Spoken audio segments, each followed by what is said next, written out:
important facts. And please feel free to worship with us this morning as we sing songs for the glory of the Lord Jesus Christ. And as I call our song leader, Sister Marjorie, to lead us in our song choruses.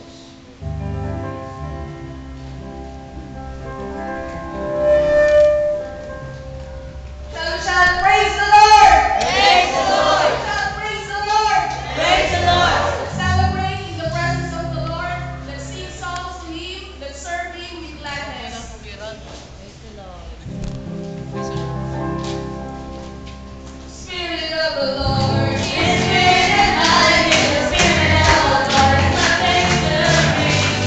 Spirit of the Lord is great and mighty, great and mighty. Spirit of the Lord is great and mighty. The Spirit of the Lord is my victory. Spirit of the Lord is great and mighty, great and mighty. Great is He that is in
regarding the law of confession. And it will take around more than 1 hour maybe because the leaflet is very thick. So please take notes and try to prayerfully, according to 2 Timothy chapter 2 verse 15, study to show thyself approved unto God, workman that needeth not to be ashamed, rightly dividing the word of truth. So this morning, my brethren, we encourage you to please come forward. Yung mga nasa likod, please come forward. Take the front seats. Huwag kayong mahiya. Yung mga i-occupy natin ito ang front row. Parang walang kumikilos At kailangan dito may eye-to-eye contact si Brother Cordoba sa inyo. Kung malayo ka dyan, hindi kayo makita sa mga mata nyo. Please, come forward. Okay? And we need to switch off our cell phones or silently. And also try to become like Japanese this morning. More than Japanese. Because the Japanese are very disciplined. Thank you. And I turn this over to Brother Philip. Sound test, hello, hello. Sound test, hello. Hello, hello. Itong ipa po. Sound test. Hello, hello. Okay, good morning everybody. Sa lecture, mas mabuti yung malapit. Kasi may engage ko kayo sa discussion. Alright, shall we bow our heads and ask the Lord to help us again? Yesterday, the Lord answered our prayer. That God is going to open the eyes of our understanding para maintindihan natin yung mga principles na sinasabi ni Paul. So kahapon, yung mga feedback na kuha ko, marami ang naka-intindi. That is very good. Itong mga topics, this is designed to make you very strong and powerful. After all, yun ang design ng Diyos sa people to become very strong and powerful. So, tayo mag-pray.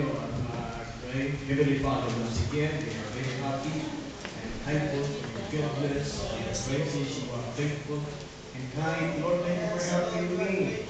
Kahapon, hindi maganda ang ating kiramdam. Gabi, pero ngayon, thank you for your answer and prayer. Give you strength again. Help me to teach your way, your word. Lord, we continue to trust in you. Lord God, we thank you for your show today. Lord, glory to God. Bless again this brethren. I understand this lecture is started. In the name of Jesus, we ask and pray. You hear our prayers, oh God. Okay, we see it. Yung kuhan, yung blackboard. Okay, ang topic natin ay the law of confession. Baka malito kayo, may dami ng mga topics. Explain ko sa inyo para hindi kayo ang isa ay reminders. Tingnan nyo, reminders when you are following the law of confession. Reminders yun. Tawag nito supplemental. Supplemental. Ang principles ay dito sa practice sa law of confession. Panito principles, kailangan maintindihan yung principles. Ang iba ay mga supplemental na lang para it will help you to go along with the. And then, ang isa ay yung topic, who are you before God and according to the Word of God? Ano ang identity ninyo? Sino kayo sa Diyos? Iba naman yung identity sa old natin na identity. Pero ang tao kung siya ay born again na, iba na ang identity niyo. Ang inyong identity ay depende, nasa description ng Word of God. Like, kung na-converted na kayo, salog ka na kayo, so identity mo kay Jesus Christ ay saints na kayo. Believer na kayo. Hindi na kayo dapat tawakin. Do not call yourself anymore sa daan ng identity. You have to acknowledge yourself and call yourself the way the Bible calls you. Na saints na kayo, church na kayo, believer na kayo, ambassador na kayo ni Christ, ganyan. Hindi na sa old yung identity. Ang isa ay what God provided, what God promised, and provided for you. So ito, ginawa ko ito para magamit niyo ito, mag-practice na kayo ng law of confession. Kasi mag-practice kayo ng law of confession, you have to call yourself the way the Bible calls you. Do not regard yourself as a old pa ninyo na identity. Na kayo ay walang kwenta, ganun, walang gago, ganun. Yung people call us names, diba? Mga pang-put down na names. So you have to start there. You have to acknowledge what God has imputed to you.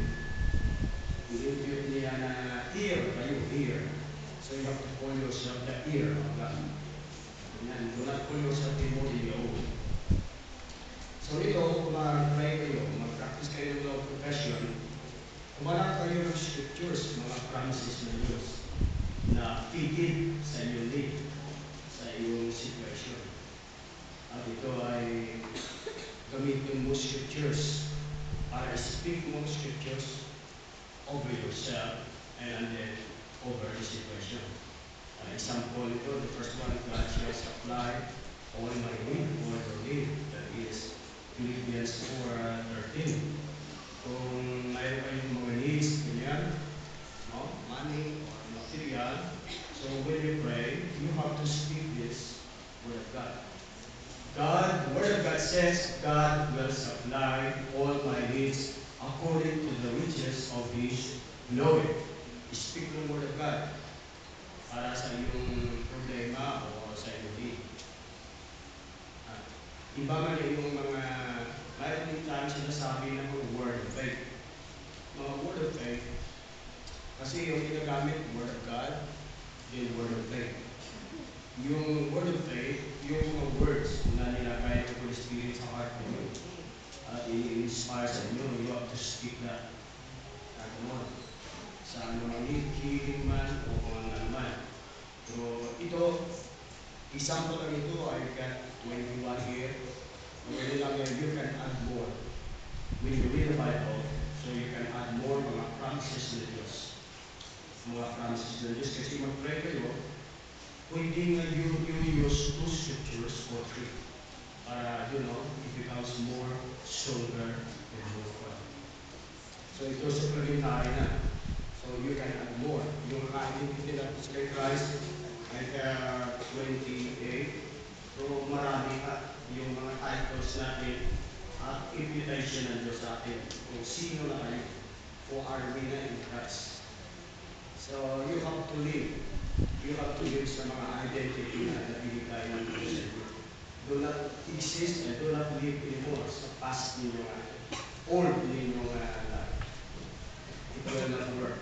Okay? Naintindihan nito supplements. Example lang ito, pero dagdagan nyo. Ang reminders, mamaya i-explain sa inyo. Mag-operate kayo parang mga advices ito na makagayad sa inyo to operate sa law of confession. Okay, this time, punta tayo sa principle ng law of confession. Ito ang principles, yung topic law of confession. Pero ito, itong the practice of the law of confession. Iba na naiintindihan mo ang principle at iba rin na alam mo na mag-apply. Alam mo na mag-practice na. So, I got a form here. So, it will help you. Pero pwede ninyo mag-improve.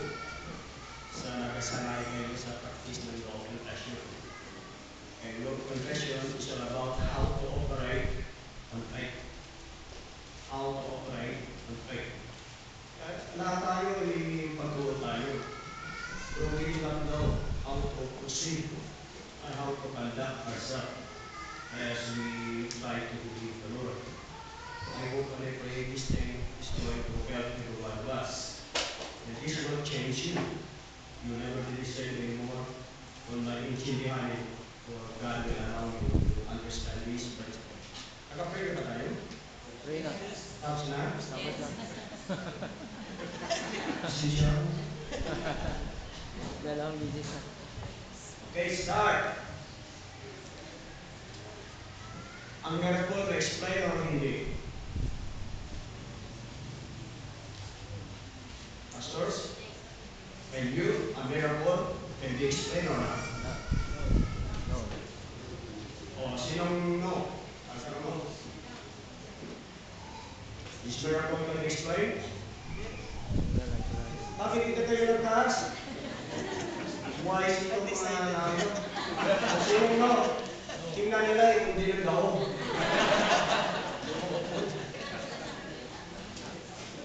Okay, sinong no? Is miracle can be explained? Sinong no? Lalo na sa asa. Sige. Nakita, okay na. Oh, sinong yes? Miracle can be explained. Very wise. Yes, na gusto malugi. Very wise. Miracle can be explained. When you understand the principle of the law of profession, you can explain the miracle. Ganito.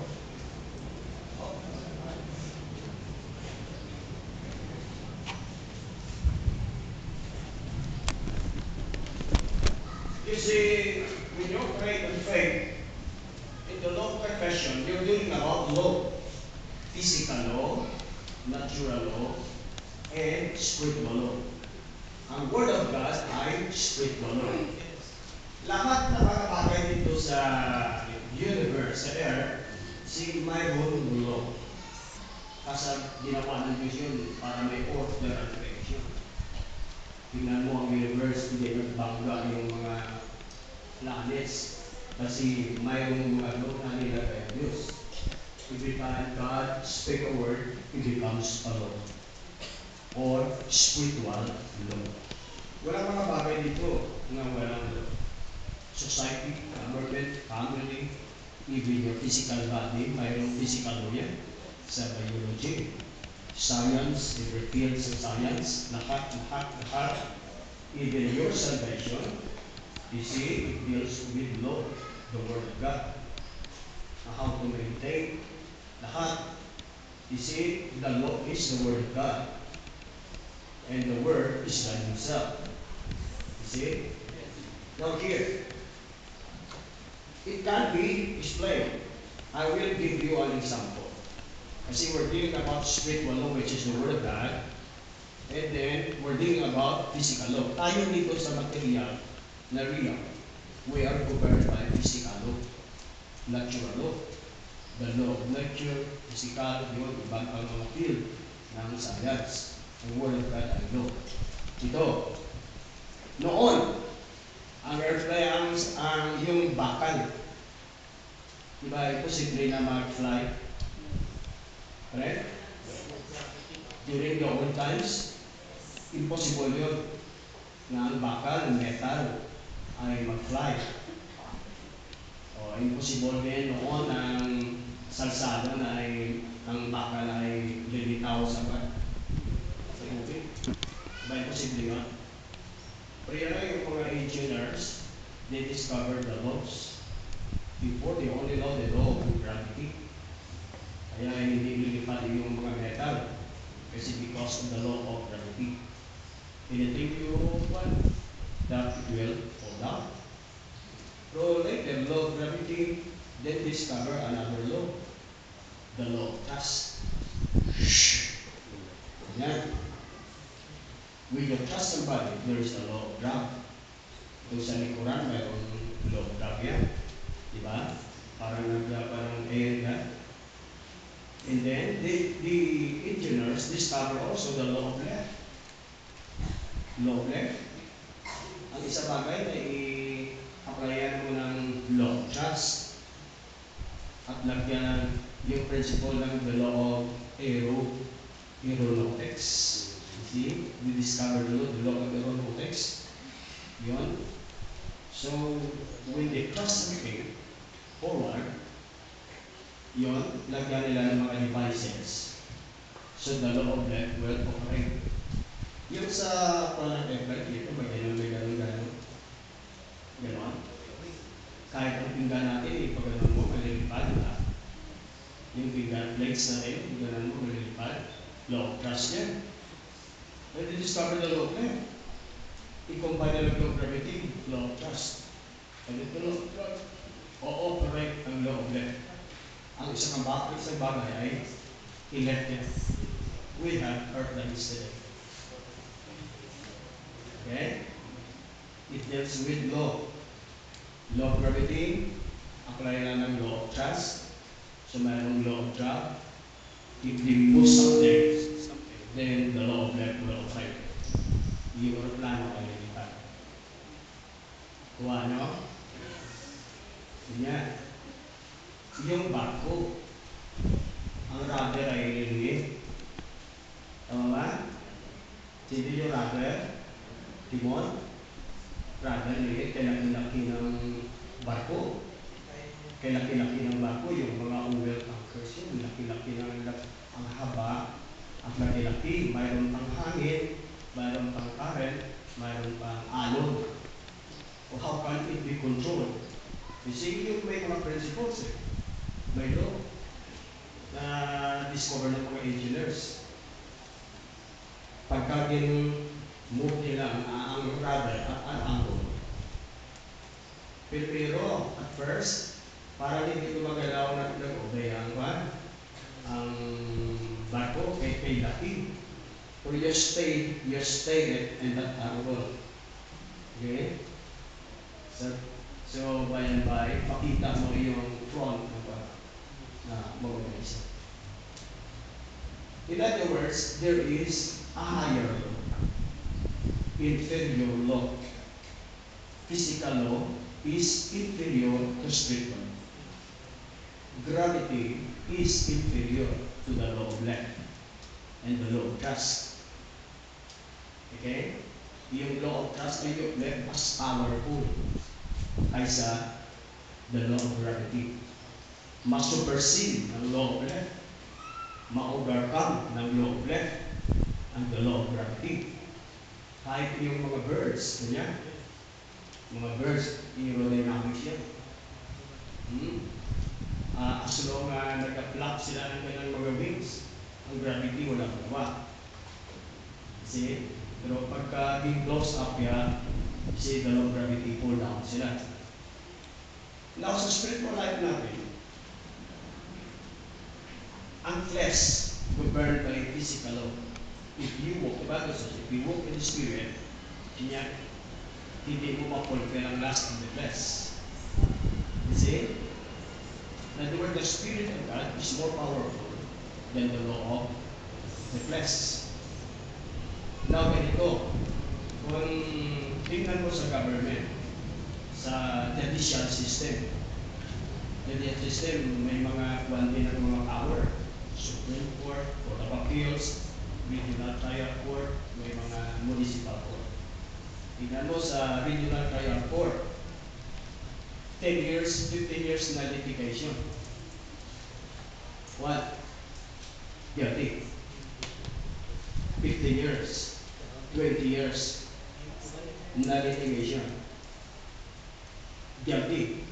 I-appeal nila sa taas, higher power. Masabi ng Court of Appeals na acquitted, walang magawa. Walang magawa ang lower court. It deals with power. Diba? Everybody say power. Power. If you operate with faith, you're dealing with powers. Okay? Now, ang Word of God is the spiritual law. Ang mga bagay dito, material, hindi ay nanggaling sa spiritual. ang nag-create ng physical world ay ang Diyos na Spirit. And the way God created the material world is by speaking His word. Let there be sun. Yung mga particles sa space nag-move. Every time God speaks His word, let there be physics. Yung mga particles sa space nag-move. Kasi ang word is the most powerful dito sa buhay. Lahat ay nag-operate sa word. God operates by speaking the word. Government by speaking the word also. Law, memorandum, decree, ganyan.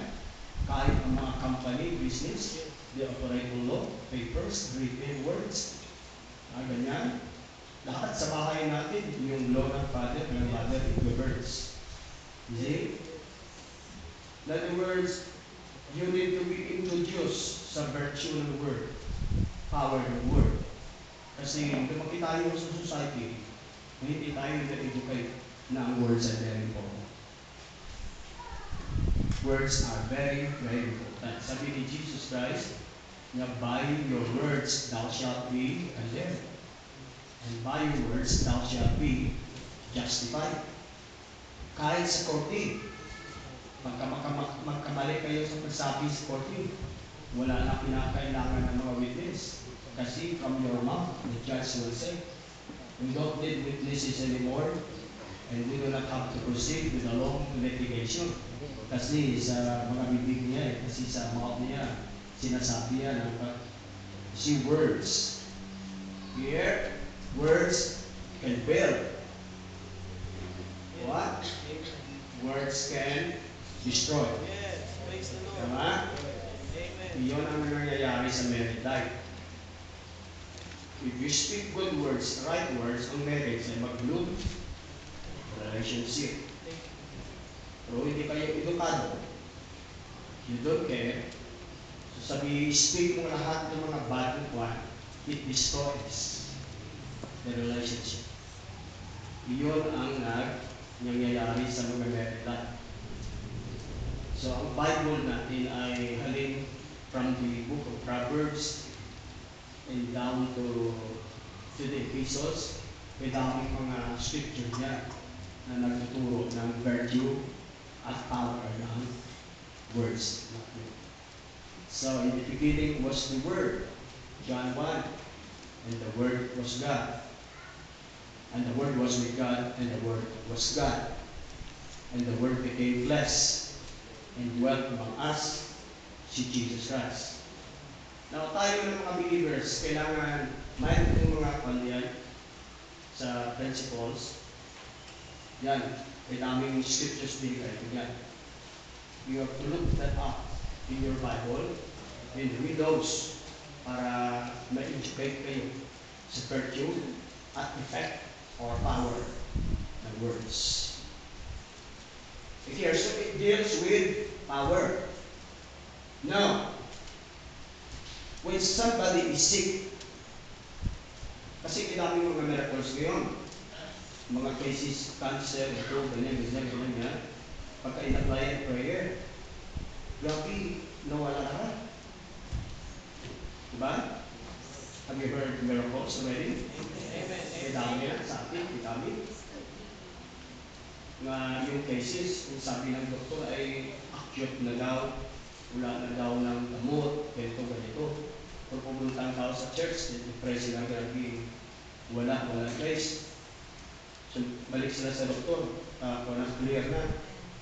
Sabi sa asawa, anong pinakain mo sa husband mo? Bakit na nawala na yung sakit? Bakit nawala? Kasi sa medical science, alam ng doktor yung condition mo eh.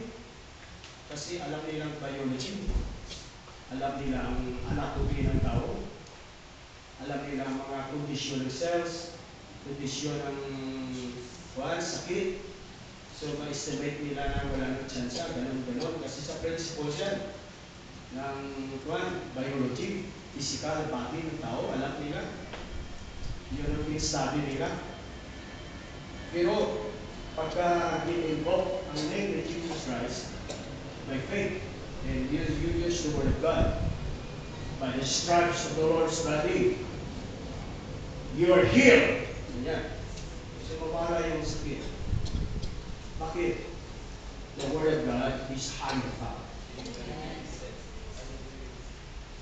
Higher law. Yung physical condition niya governed by physical law.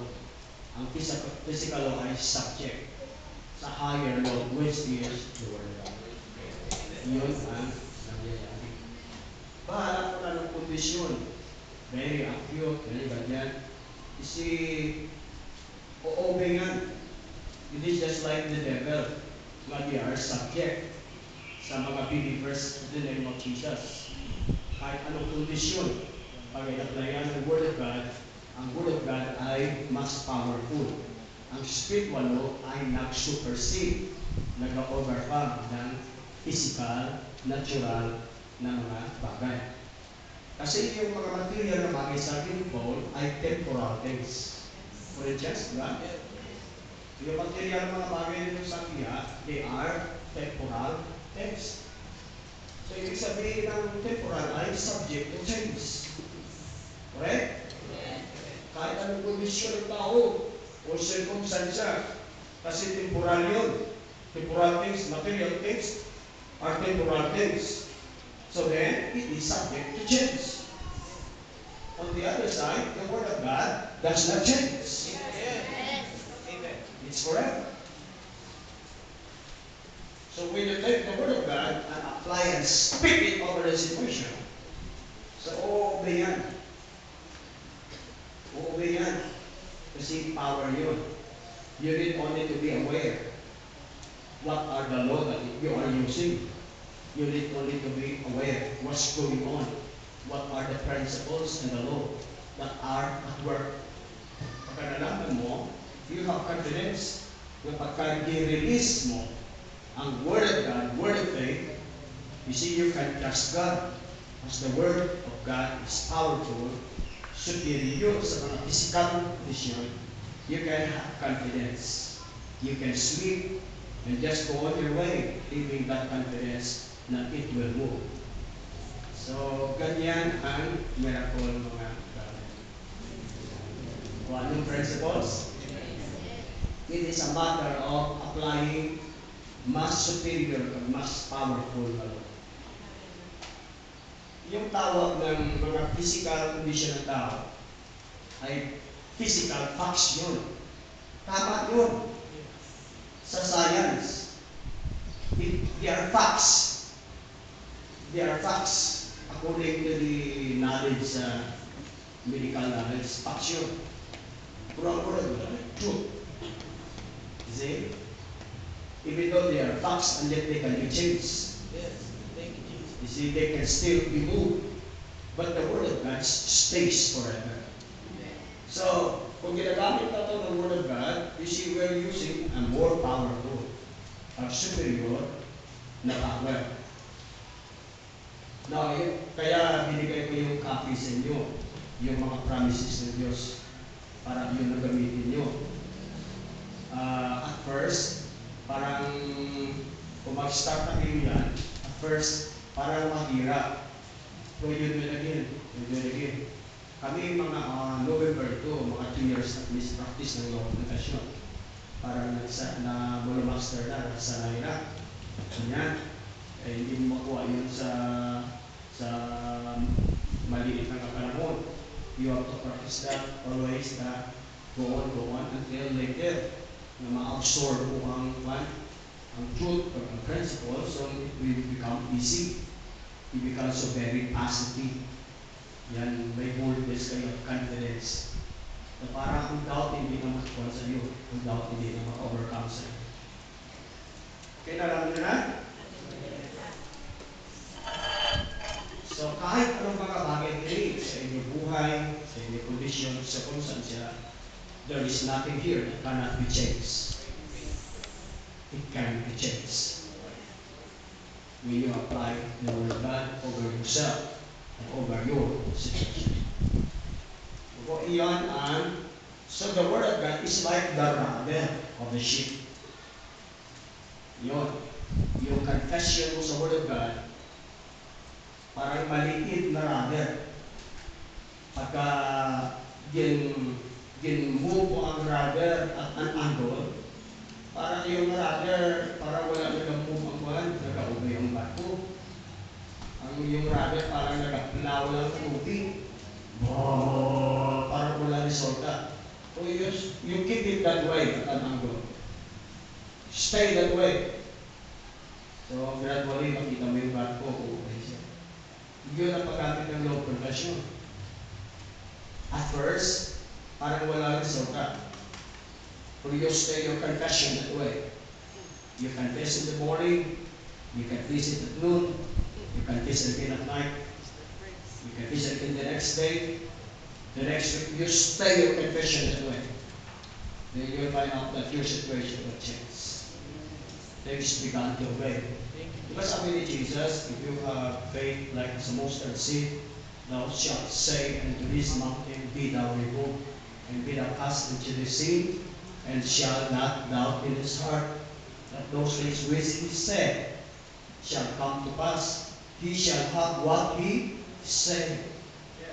Makuha mo yun, you can have what you say. Yes. Amen. Yun ang power ng confession. He shall have what he say. Yung sinasabi mo by faith. Yung sinasabi mo na word of God. So yung confession mo. Yung sinasabi mo sa prayer mo. You can have what you say. Your word has power. Mag-move ang obstacles. Mountains are obstacles. So you can move them as you spread your confession. Huwag kayong affected ng mga symptoms at signs at circumstansya na hindi favorable. Keep your faith in the Word. Kahit na contrary at adverse yung mga circumstansya, still it can be changed as you keep your confession in the Word of God. O kuha naman ba? Yes, Lord. Ganyan. Ang law of left ay parang Word of God. Walang magawa ang gravity, which is the physical law, natural law. Okay, now, itong introduction, bigyan ko lang kayo ng rundown. Itong mga verses, kayo na mag-study para ma-dasig yung ang ating introduction, if thou Christ, after knowledge, is the man understanding. The same with authority, no? You know, the kingdom of God, tinaming mga mysteries nito, mga sekreto, wisdom, revelation, ganyan.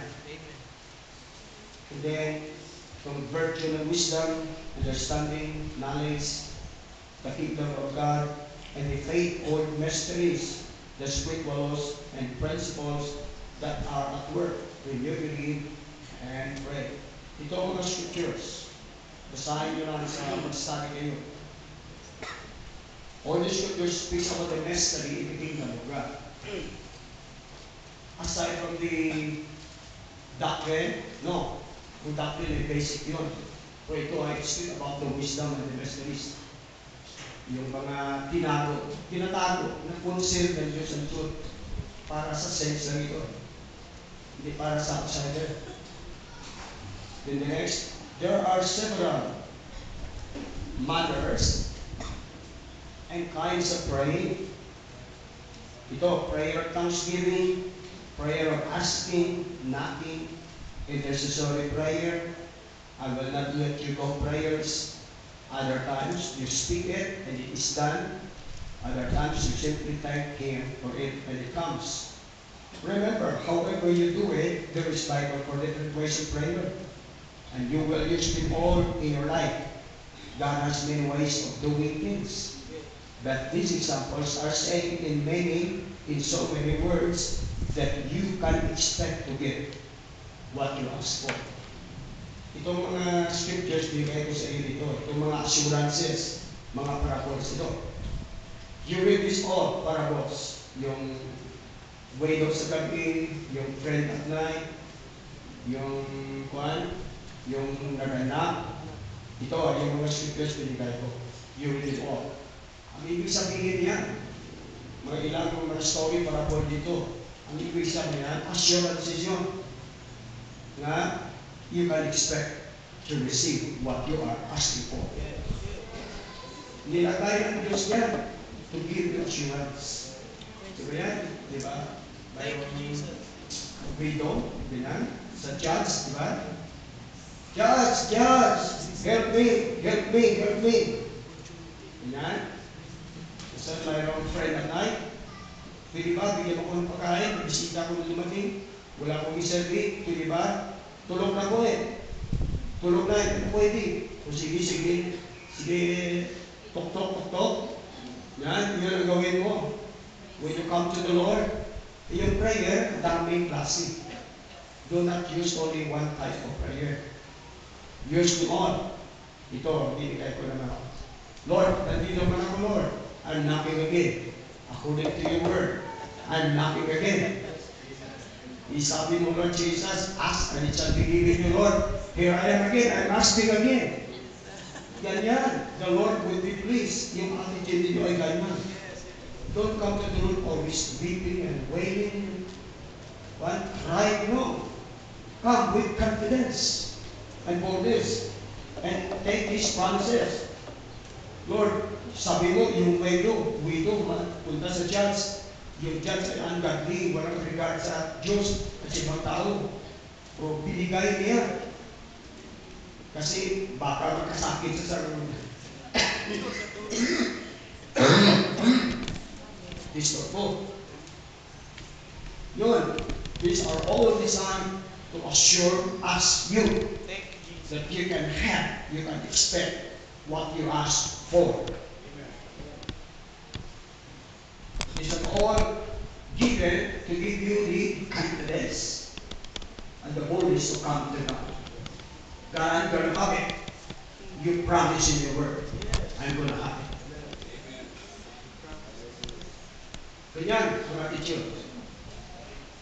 Huwag mag-beg sa Diyos. Huwag mag-beg. Kasi hindi tama yan sa Diyos mag-beg. Anak kayo ng Diyos. You should take that dignity. Anak kayo ng Diyos. Don't come to God begging. God is not honored by begging. You come to God as a child of God. Come to God as His servant. Come to God as His bride. Diba? Ang hindi mo makuha, when you come to Him as His son, makuha mo as He is His servant. Ang hindi mo makuha sa Diyos na as His servant, pwede mo makuha as His bride. Kadami magamit ko eh. Yung mga position mo eh. Lord, I am your child. Lord, I am your minister. Lord, I am your minister. Lord, I am your believer. Ganyan. Ganyan. Ang mga ibig sabihin natin sa atin, yung pagtuang yung faith na binigay sa atin, we should be glad for it.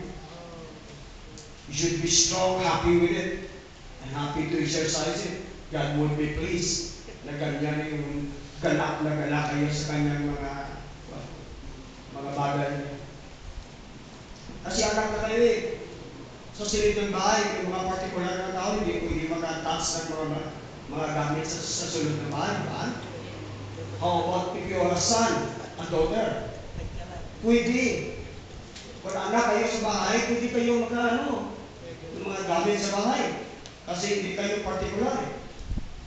Kung partikular bisita kayo, hindi kayo pwede maka-touch ng mga bagay sa sulod ng bahay.